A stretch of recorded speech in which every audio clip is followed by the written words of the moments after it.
Bismillahirrahmanirrahim. Assalamualaikum warahmatullahi wabarakatuh. Alhamdulillahirabbil alamin wal aqibatu lil muttaqin wala udwana illa 'alal zalimin. Wassalatu wassalamu ala asyrafil anbiya'i wal mursalin nabiyyina Muhammadin wa ala alihi wa sahbihi ajmain. Amma ba'du. Faya ikhwatal iman rahimani wa rahimakumullah jami'an. Pada kesempatan siang ini kita lanjutkan kajian kita Kitab Riyadhus Shalihin. Saat ini kita sudah sampai di hadis yang ke-7, bab ta'zim hurumatil muslimin wa bayani huquqihim wasyafaqati alaihim wa rahmatihim. Hadis yang ke-7 ini diriwayatkan oleh Imam Bukhari dan Imam Muslim dari sahabat Abu Hurairah radhiyallahu ta'ala anhu.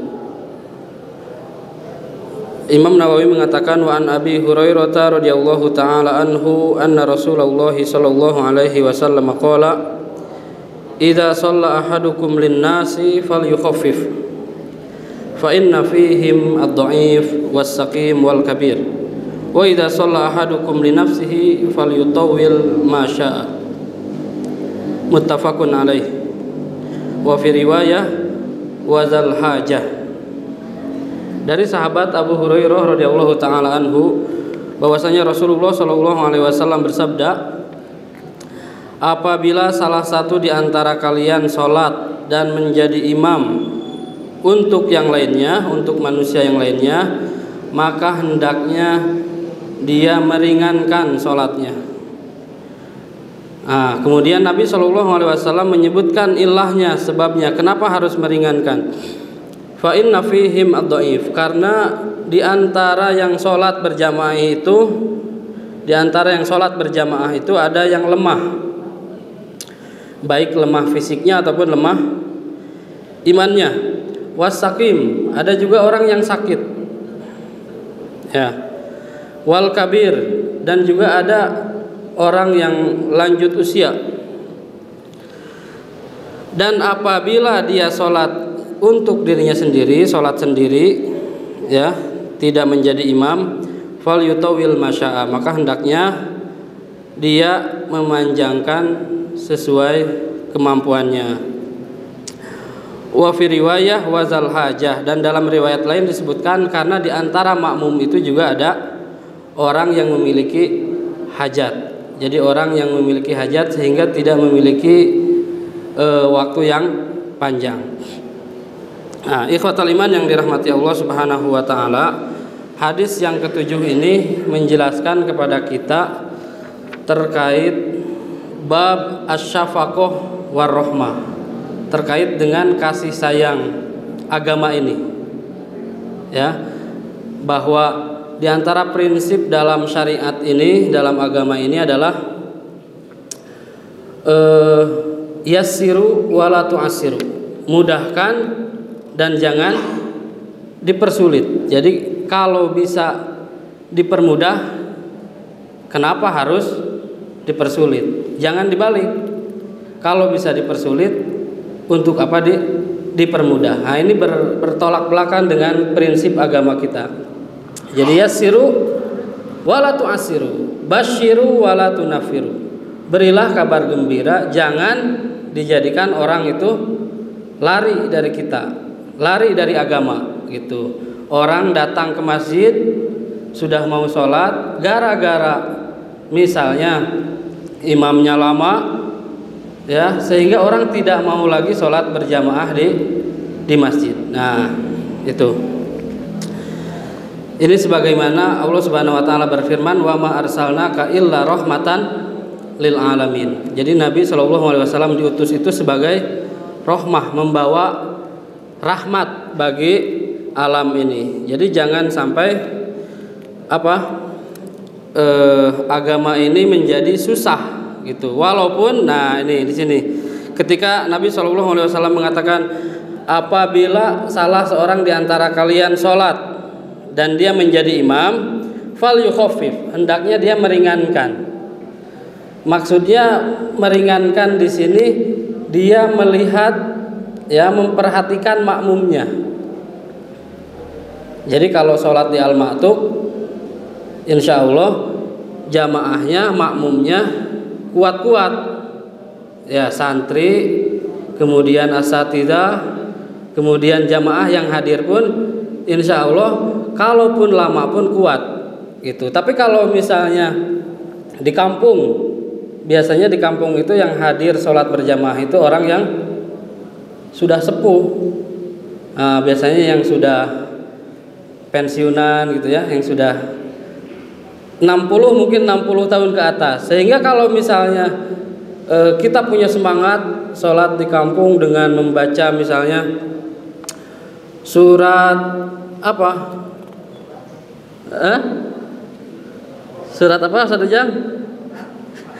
Ya, surat yang panjang misalnya surat sholat maghribnya An-Naba. Kalau di Al-Ma'tuk tidak apa-apa. Ya, tapi kalau di kampung ini sholat maghribnya membaca surat An-Naba. Wah, ini bisa jadi ini memberatkan bagi jamaah. Karena biasanya di kampung itu jamaahnya orang-orang tua gitu. Atau misalnya sholat di orang-orang di masjid sekitar di masjid itu di sekitar orang-orang yang misalnya baru hijrah, yang imannya kurang kuat gitu, yang masih lemah iman gitu. Sehingga dalam hal seperti ini kita jangan sampai memberatkan mereka gitu. Jadi fal yukhafif di sini hendaknya imam itu melihat siapa jamaahnya, siapa makmumnya. Nah, kemudian ukuran yukhafif di sini juga ukurannya bukan semaunya imam. Ya, seperti misalnya sholat taraweh 21 rakaat berapa menit? 10 menit. Nah, dengan hadis fal yukhafif gitu. Karena ada yang punya hajat juga, jadi sholat tarawehnya tidak lama-lama. Nah, ini sehingga misalnya tidak ada tumakninah di sana, terus bacaannya juga tidak jelas. Nah, ini bukan seperti itu. Fal yukhafif di sini bukan yang penting meringankan jamaah, tidak. Tapi harus kembali kepada petunjuk Nabi. Bagaimana Nabi Shallallahu Alaihi Wasallam? Ya, Nabi suatu saat pernah ada orang Arab Baduy masuk masjid kemudian sholat. Setelah sholat datang kepada Nabi. Ya, assalamualaikum. Kemudian dijawab oleh Nabi. Kemudian kata Nabi apa?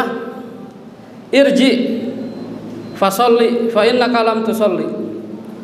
Sholat lagi karena sesungguhnya engkau belum sholat. Sholat lagi, balik lagi ke Nabi. Kata Nabi, irji fasolli fa innaka lam tusolli. Sholat lagi karena engkau belum sholat. Sampai 3 kali. Kemudian si orang itu mengatakan, saya tidak tahu. Yang saya tahu sholat itu ya seperti ini. Bagaimana ya wahai Rasulullah? Akhirnya diajarkan oleh Rasulullah tata cara sholat.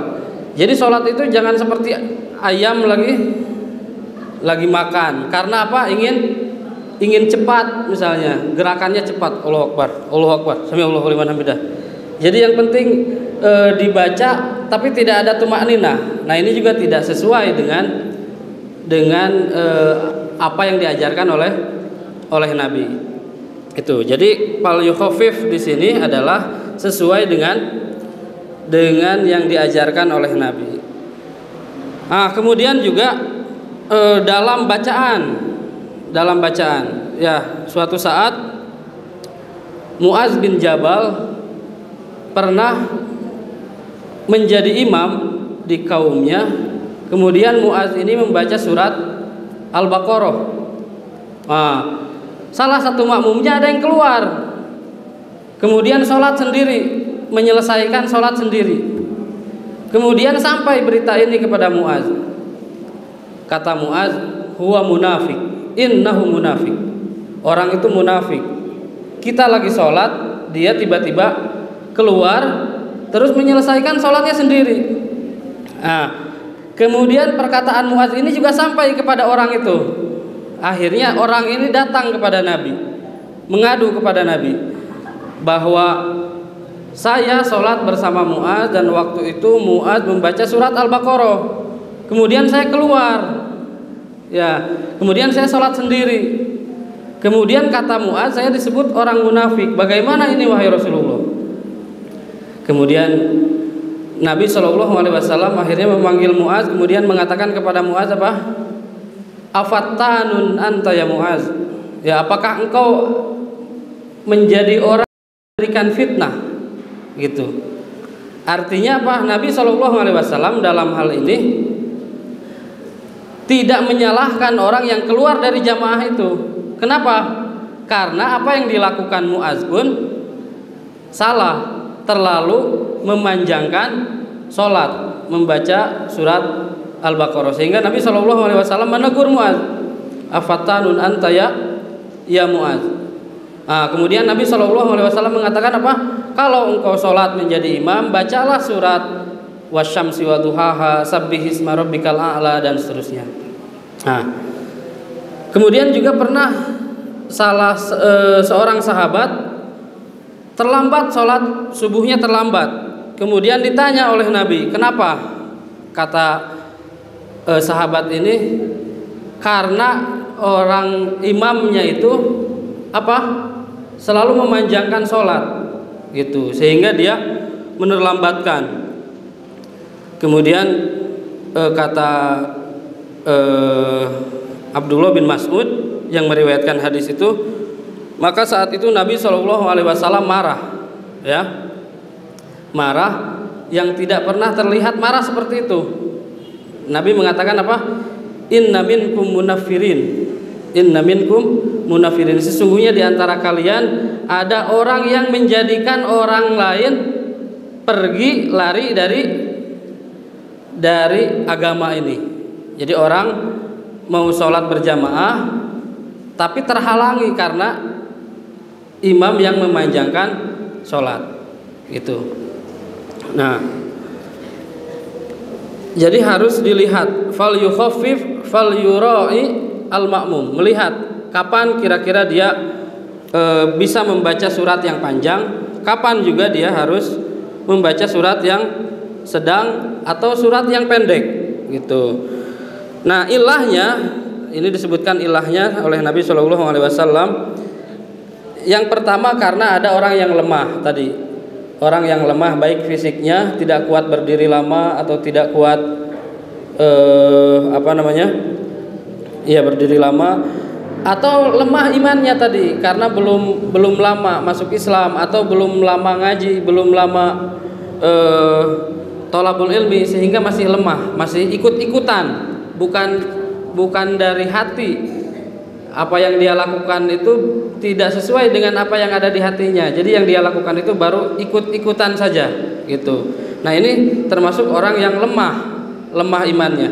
Ketika dia diberikan sesuatu yang berat dalam agama ini, bisa jadi dia malah pergi dari agama ini. Wasakim, juga ada orang yang sakit. Bisa jadi ada orang yang sakit. Kemudian wal kabir, dan juga orang yang lanjut usia. Dalam riwayat lain juga disebutkan wazal hajah, dan orang yang memiliki hajat, ya, orang yang memiliki hajat. Nah, misalnya masjid-masjid yang di pinggir jalan, misalnya masjid-masjid yang di pinggir jalan, orang yang mampir, ya, untuk sholat padahal dia masih dalam safar. Nah, sehingga dalam hal seperti ini sebaiknya jangan membaca surat-surat yang panjang, gitu. Wa idza shalla ahadukum li nafsihi falyutawwil ma syaa. Nah, adapun kalau dia sholat untuk sendiri, sholat malam, ya, sholat duha, khususnya sholat malam, falyutawwil ma syaa, hendaknya dia memanjangkan semampu dia. Jadi boleh mau baca surat Al-Baqarah, kemudian Ali Imran, kemudian An-Nisa, ya, dan seterusnya. Kalau sendiri silahkan. Nah, jadi dari hadis ini juga kita bisa mengambil pelajaran bahwa agama Islam itu sangat